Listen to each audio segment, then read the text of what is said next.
Sekarang kita akan lihat contoh. Jadi kita punya beberapa contoh untuk kita kerjakan di sini. Di sini kita ingin membuktikan apakah argumentasi logika predikat yang ada di contoh-contoh ini valid atau tidak. Contoh pertama, di sini ada satu premis, yaitu semua X negasi dari TX atau VX dengan kesimpulan semua X negasi TX. Nah, di sini premis 1 itu memiliki kuantor universal. Jadi sebelum kita apa-apakan, kita harus instansiasi terlebih dahulu. Kita instansiasi, kita hilangkan kuantornya dan kita ubah X-nya menjadi individu tertentu. Di sini pada kuantor universal kita bebas mengubah X menjadi individu apa saja. Boleh A, B, C, D dan seterusnya, bahkan boleh dengan individu X lagi. Gitu. Jadi di sini untuk simpelnya saya akan mengubah X menjadi X lagi. Jadi premis 1 kita instansiasi yang tadinya semua X negasi dari TX atau VX menjadi negasi dari TX atau VX. Kemudian kita masukkan negasinya ke dalam kurung dengan menggunakan hukum De Morgan. Jadinya negasi dari TX dan negasi VX. Nah, di sini kita bisa gunakan aturan simplifikasi. Kita simpulkan salah satunya ya. Jadi kita akan simplifikasi menjadi negasi TX. Sedikit lagi ya, tinggal kita generalisir. Kita perlu memunculkan kembali kuantor universal. Generalisasi universal berarti. Tadi syaratnya apa? Kalau kita mau melakukan generalisasi universal, kita harus cek kembali. Dari mana sih negasi TX ini berasal? X ini berasal dari mana? Dari premis 1. Premis 1 dicek lagi. Oh, ternyata premis 1 terikat dengan kuantor universal juga. Berarti negasi TX ini boleh kita generalisir secara universal. Jadi kita boleh memunculkan semua X negasi TX. Oke, di sini terbukti ya, contoh 1 ini adalah argumen yang valid. Sekarang kita lihat contoh 2. Di contoh 2, premis satunya adalah semua X TX dengan kesimpulan semua X VX atau TX. Sama seperti tadi, kita harus instansiasi terlebih dahulu untuk menghilangkan kuantor universal. Karena ini kuantor universal, kita bebas ubah X menjadi apa saja. Nah, untuk contoh kali ini saya akan ubah X-nya menjadi Y. Jadi, semua X TX kita instansiasi menjadi TY. Oke, setelah itu kita akan melakukan aturan penambahan. Kita boleh tambahkan dengan atau dengan apa saja. Nah, di sini saya akan tambahkan dengan VX. Jadi VX VY. Jadi VY atau TY. Oke, setelah itu tinggal kita generalisir dengan menggunakan generalisasi universal. Oh, generalisasi universal kita harus cek dulu nih. Dari mana Y ini berasal? Dari premis 1. Premis 1-nya terikat nggak dengan kuantor universal? Iya, berarti boleh kita lakukan generalisasi universal. Jadinya semua X, VX atau TX. Mudah ya, terbukti contoh 2 juga adalah argumen yang valid. Kemudian kita lihat contoh 3. Contoh 3 memiliki dua premis. Yang pertama, semua X TX maka VX. Dan premis 2, semua X TX maka negasi VX. Dengan kesimpulan, semua X negasi TX.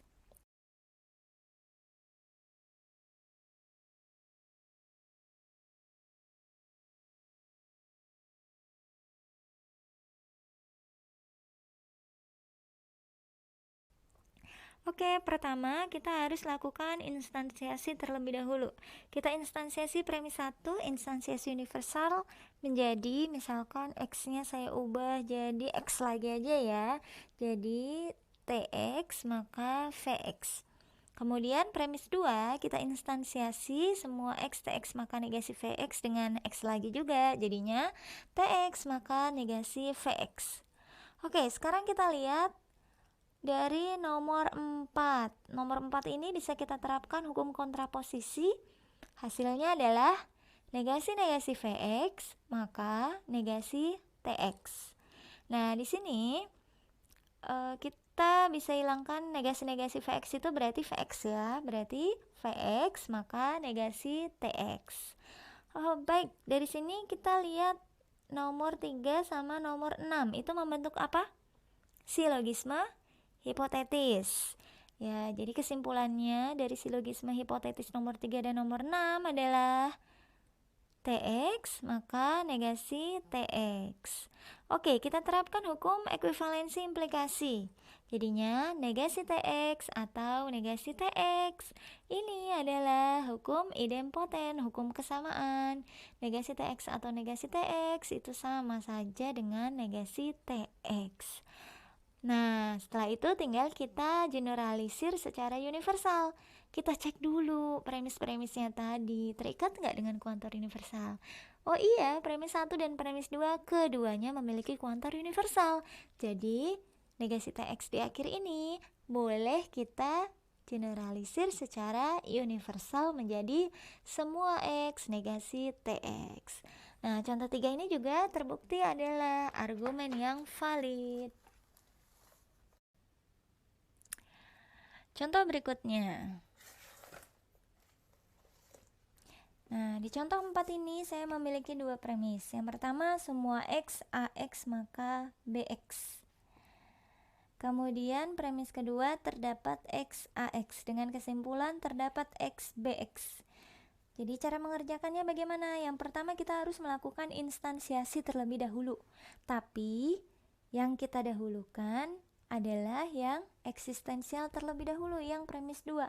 Kenapa kok kita dahulukan yang premis 2? Karena ingat kembali syarat instansiasi eksistensial. Instansiasi eksistensial dilakukan harus menggunakan individu baru. Jadi kalau misalnya individu itu sudah digunakan untuk instansiasi di premis 1, maka kita nggak bisa gunakan lagi untuk premis 2. Jadi kita gunakan dulu untuk premis 2. Terdapat X AX, misalkan kita instansiasi individunya jadi C. X kita instansiasi menjadi C, jadi premis 2 ini berubah menjadi AC. Kemudian kita instansiasi premis 1. Premis 1 menggunakan kuantor universal, berarti kita bebas mengubah menjadi siapa saja, termasuk menjadi C. Jadi premis 1 kita instansiasi, X-nya kita ubah menjadi C, menjadi AC maka BC. Oke, dari nomor 3 dan nomor 4 ini membentuk modus ponens. Kesimpulannya adalah BC. Nah, dari BC kita bisa generalisir dengan menggunakan generalisasi eksistensial menjadi terdapat X, BX. Mudah ya? Jadi terbukti contoh 4 ini adalah argumen yang valid. Kita lanjutkan ke contoh 5. Contoh 5 di sini premis satunya adalah semua X PX maka RX, dan premis 2-nya adalah terdapat X PX dengan kesimpulan terdapat X PX dan RX.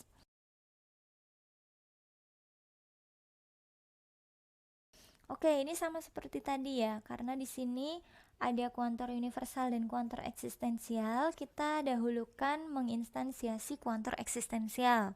Jadi premis 2 ini kita instansiasi terlebih dahulu.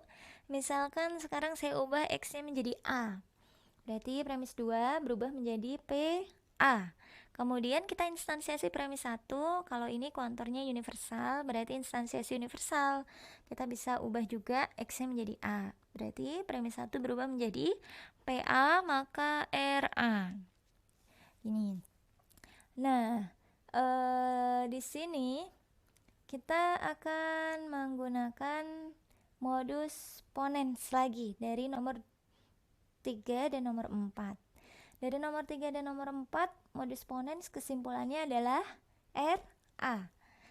Nah, kemudian dari nomor 3 dan nomor 5 kita gabungkan dengan menggunakan aturan konjungsi. Jadinya PA dan RA.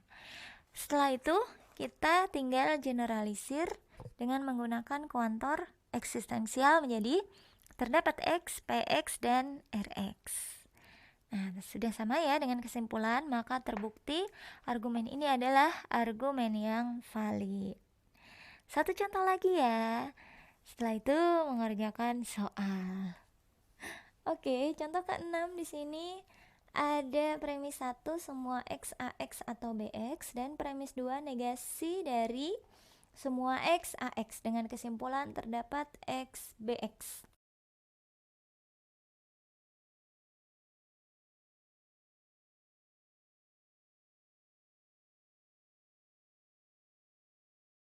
Kita nggak bisa langsung instansiasi karena premis 2-nya ada negasinya.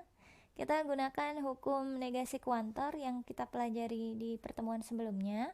Negasi dari semua x ax adalah terdapat x negasi ax.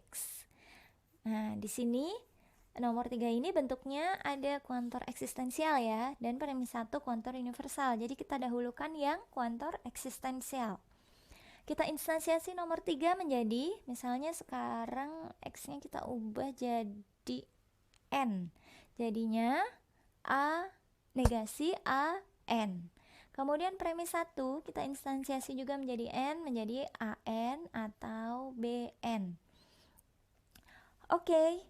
Kalau sudah di sini nomor 4 dan nomor 5 ini membentuk silogisme disjungtif. Nah, jadi kesimpulannya dari silogisme disjungtif ini adalah BN.